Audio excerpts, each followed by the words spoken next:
Genesis chapter 32. Now as Jacob went on his way, the angels of God met him. Jacob said when he saw them, "This is God's camp." So he named that place Mahanaim.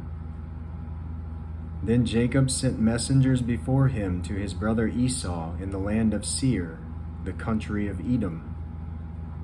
He also commanded them, saying, "Thus you shall say to my lord Esau, Thus says your servant Jacob, I have sojourned with Laban, and stayed until now. I have oxen and donkeys and flocks and male and female servants, and I have sent to tell my lord, that I may find favor in your sight." The messengers returned to Jacob, saying, "We came to your brother Esau, and furthermore he is coming to meet you, and 400 men are with him." Then Jacob was greatly afraid and distressed, and he divided the people who were with him, and the flocks and the herds and the camels, into 2 companies. For he said, "If Esau comes to the one company and attacks it, then the company which is left will escape."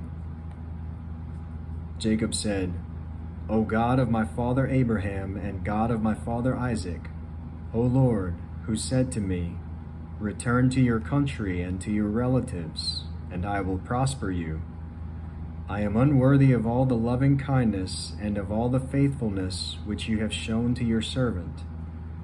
For with my staff only I crossed this Jordan, and now I have become 2 companies.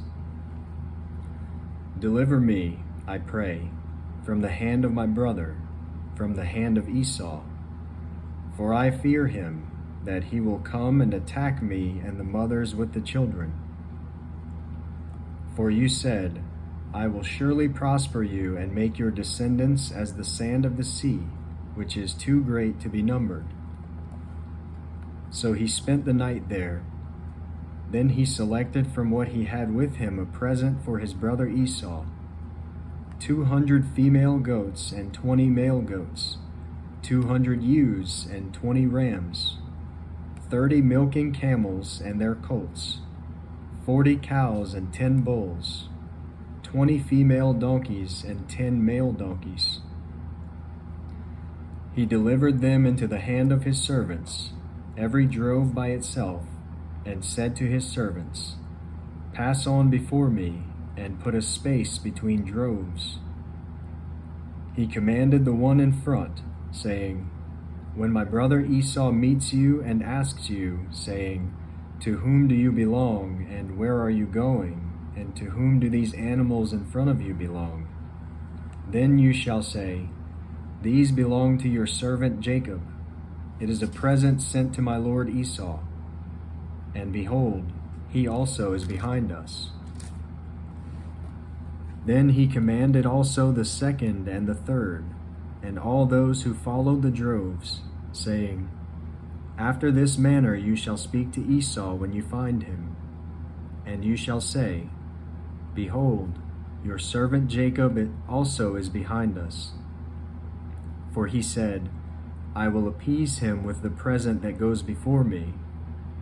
Then afterward I will see his face. Perhaps he will accept me.'" So the present passed on before him, while he himself spent that night in the camp. Now he arose that same night and took his 2 wives and his 2 maids and his 11 children, and crossed the ford of the Jabbok. He took them and sent them across the stream, and he sent across whatever he had.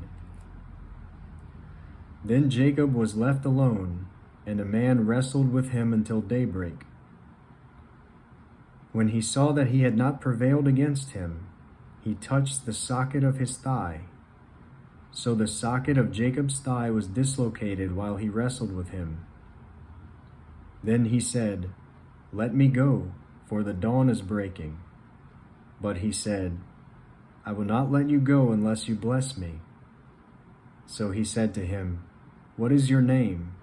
And he said, "Jacob." He said, "Your name shall no longer be Jacob, but Israel, for you have striven with God and with men, and have prevailed." Then Jacob asked him and said, "Please tell me your name." But he said, "Why is it that you ask my name?" And he blessed him there.